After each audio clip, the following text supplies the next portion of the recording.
The laughter started before the sentence was even finished. "Translate this," the sharply dressed CEO said, sliding a thick folder across the polished conference table. "If you can do it correctly, my salary is yours." The executives around the table erupted into laughter.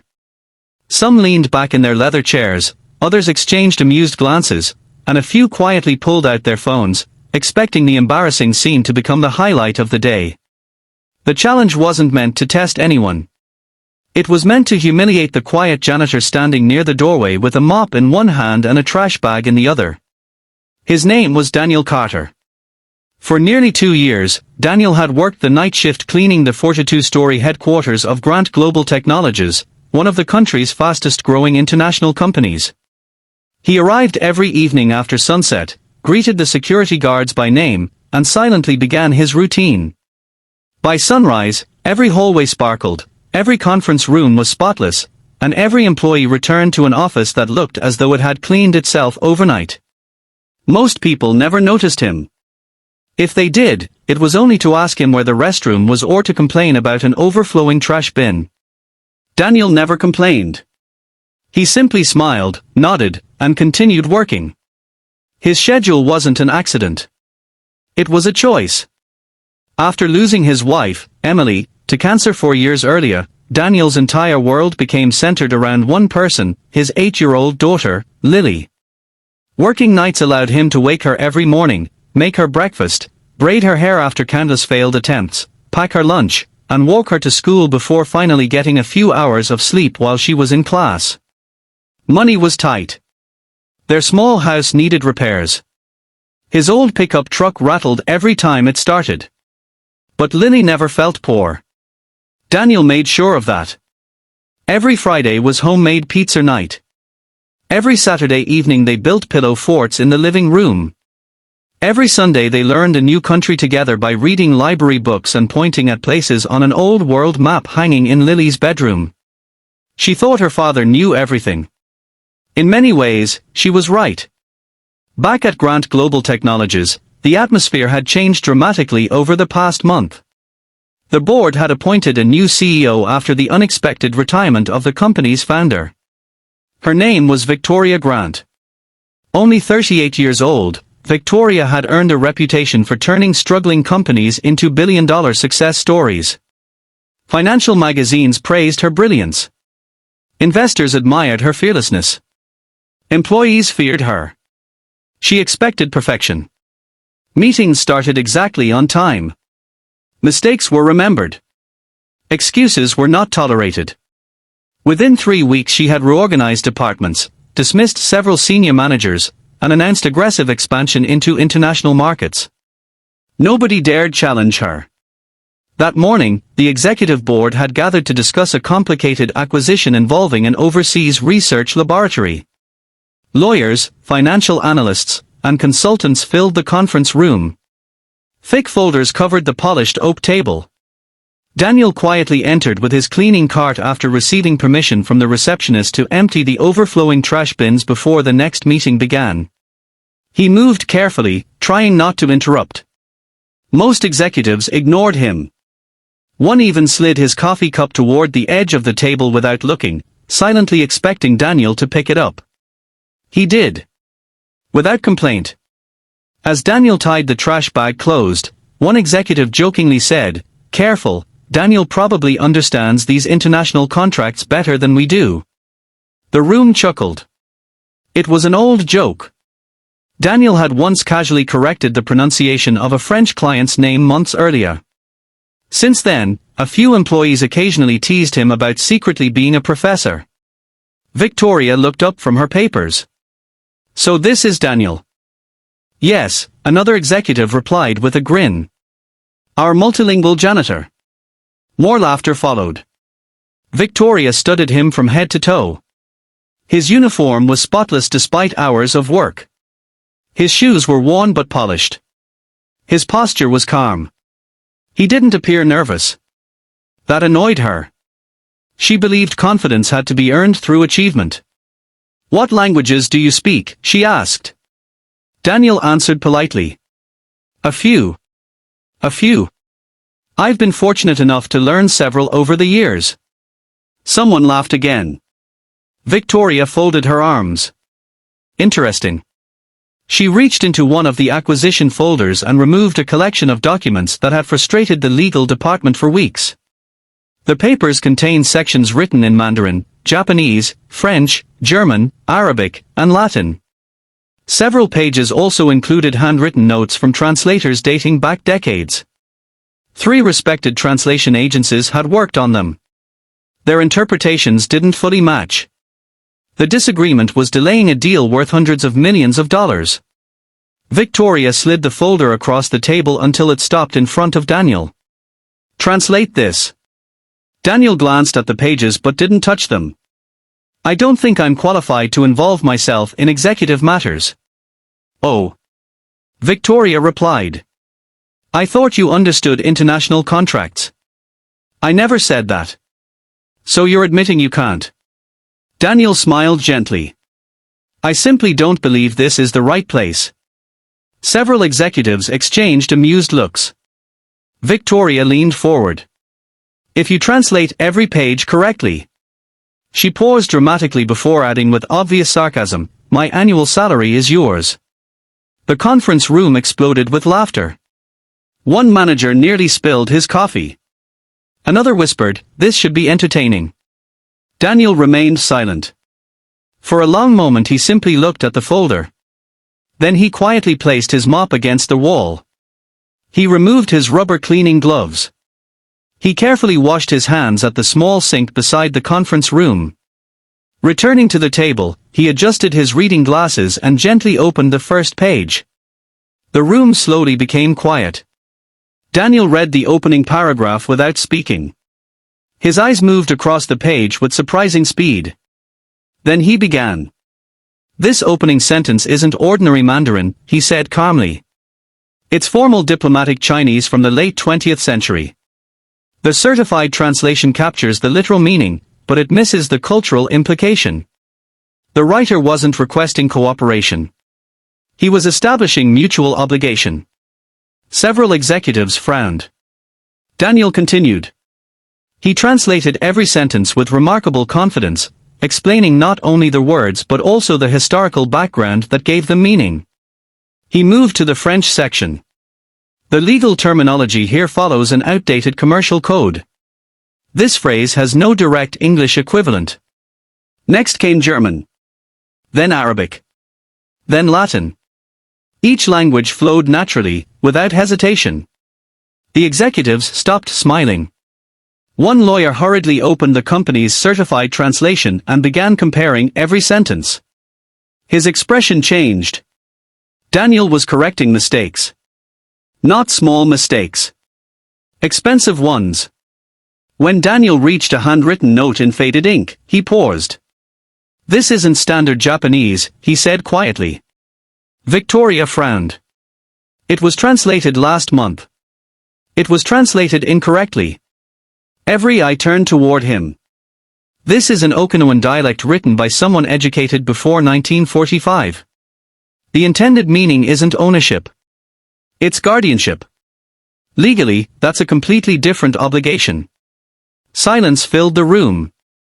The company's chief legal officer slowly removed his glasses. Can you prove that? Daniel nodded.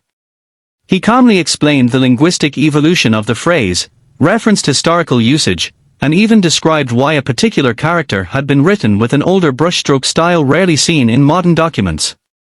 No one laughed anymore. Even the air in the room felt different. Victoria stared at the quiet janitor standing beside the conference table. For the first time since becoming CEO, she found herself completely speechless.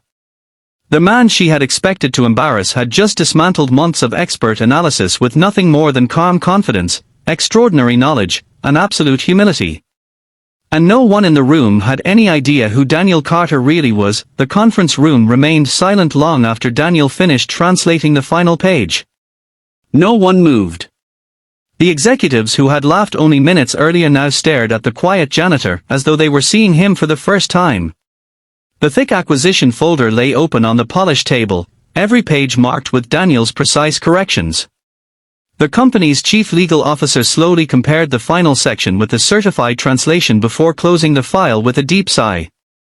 "He's right," he said quietly. Those two words echoed through the room. Victoria Grant felt the weight of every mocking smile she had worn only moments before. She had intended to expose an ordinary janitor who thought too highly of himself. Instead, she had exposed her own arrogance in front of the entire executive board. She looked at Daniel. "Who are you?" Daniel gave the same gentle smile he always wore. "I'm Daniel Carter." "No," Victoria replied softly. "Who were you before this?" Daniel remained silent for a few seconds. He wasn't embarrassed by his past. He simply preferred not to talk about it. Finally, he pulled out a chair and sat down, not as a janitor, not as an employee cleaning the room, but as a man answering an honest question. "Many years ago," he began, "I worked as an international linguistic consultant." Several executives leaned forward. "I specialized in diplomatic negotiations, historical legal documents, and multilingual intelligence reports. Governments hired my team when translations had to be exact because a single misplaced word could affect treaties, trade agreements, or international investigations." The room grew even quieter. "I spent nearly 15 years traveling from country to country. I learned languages because I loved understanding people, not because I wanted impressive titles." Victoria listened without interrupting. Daniel continued. "I thought my career was everything.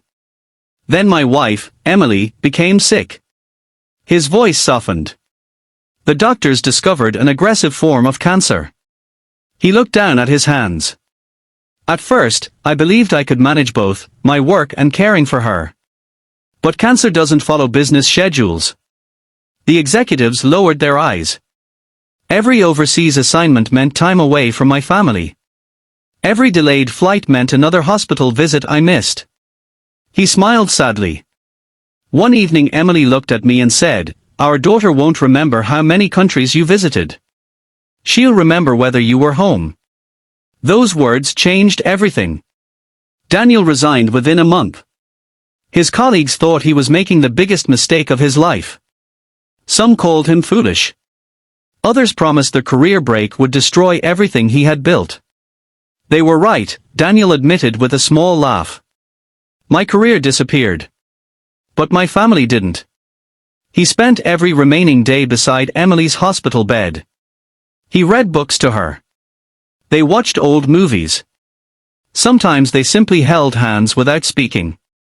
When Emily passed away 2 years later, Daniel received dozens of lucrative job offers from international organizations, consulting firms, and private corporations. Every offer required constant travel. Every offer promised wealth. Every offer meant leaving Lily behind. He declined every one. I already knew what mattered. The room was completely still. Victoria finally whispered, "So you became a janitor?" Daniel nodded. "I looked for work with stable hours. No travel. No late meetings. No weekends away. I wanted breakfast with my daughter every morning. I wanted to walk her to school. I wanted to be waiting when she came home. The job title didn't matter. The time did." For several moments, nobody could speak. One executive quietly removed his glasses to wipe away tears. Another looked out the window, ashamed of having laughed earlier. Victoria slowly stood. "I owe you an apology." Daniel shook his head gently. "You don't owe me anything. I judged you. Yes. I humiliated you. You tried." A few nervous laughs escaped around the room. Daniel smiled warmly. But humiliation only works when someone believes another person's opinion is worth more than their own character. Victoria looked down. "I've spent years believing success could be measured by offices, salaries, and titles." Daniel stood. "I used to believe that too." The following morning, Victoria couldn't stop thinking about their conversation. Instead of beginning her day with financial reports, she asked human resources to bring Daniel's employment records. The file was remarkably thin. Almost empty. No university degrees. No professional awards. No record of international consulting. Only references confirming that he had always been hardworking, honest, and dependable. She called him to her office. "Where are the rest of your qualifications?" Daniel smiled. "I removed them." "Why?" "Because employers became suspicious. They assumed I was hiding something. They couldn't understand why someone with my background wanted to clean buildings. So you erased your own achievements." I stopped introducing myself by them. Victoria sat silently. That afternoon she asked if she could meet Lily. Daniel hesitated. "If she wants to." Saturday afternoon found Victoria standing outside a small, modest house on a quiet street. The paint had faded. The porch needed repairs. The garden overflowed with colorful flowers planted in old coffee cans instead of expensive pots. When Lily opened the front door, she smiled brightly. "You must be Daddy's boss." Daniel laughed from inside. "I told you she notices everything." Victoria stepped inside. She expected signs of hardship. Instead, she found warmth. Books lined every wall. A globe sat beside the dining table. Handmade drawings decorated the refrigerator. On one wall hung dozens of framed photographs of Emily smiling beside Daniel and Lily. Love filled every corner of their home. Lily proudly showed Victoria her room. "My daddy teaches me a new language every month." She counted to 20 in Japanese. She greeted Victoria in French. Then she laughed and accidentally mixed German and Spanish together. Daniel applauded anyway. "Learning is about courage," he told her. "Perfection comes later." Victoria watched the interaction quietly. There was no pressure. No impossible expectations. Only patience. Only kindness. As she prepared to leave, Lily ran back carrying a folded piece of paper. "I made this for you." Victoria unfolded it. It was a crayon drawing of 3 people holding hands beneath a bright yellow sun. One figure wore a business suit. Another held a mop. The smallest one stood between them. Across the top, Lily had written in careful handwriting, "Everyone deserves kindness." Victoria felt tears fill her eyes. The following Monday she called every employee into the company's main auditorium. Nobody knew the reason. Executives, managers, interns, receptionists, engineers, cleaners, and security guards filled the room. On the stage stood only a microphone. And a janitor's cleaning cart. When everyone had taken their seats, Victoria walked onto the stage. Without speaking, she rolled the cart to the center. Then she invited Daniel to join her.